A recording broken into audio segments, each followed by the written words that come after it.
মাথায় ছাদ বিজেপির অঙ্গীকার। 1 জুন মা বোনেরা 1500 নয় 3000 পাচ্ছেন।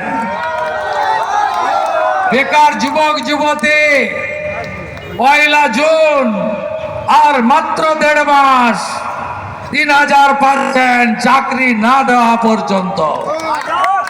বার্ধক্য ভাতা, বিধবা ভাতা, দিব্যাঙ্গ ভাতা 1000 টাকা অতীত, 1 জুন 2000 টাকা পাচ্ছেন। চাকরির পরীক্ষার বয়স আরো 5 বছরের ছাড়। চাকরির পরীক্ষার প্রস্তুতির জন্য 15,000 টাকা। চাকরির পরীক্ষায় বসার ফি আর লাগবে না। 3100 টাকায় ধান কিনবে সরকার। আলু চাষি, ফুল উৎপাদক, আপনাদের ব্লকে ব্লকে হিমঘর এবং ঠান্ডা ঘর দেব।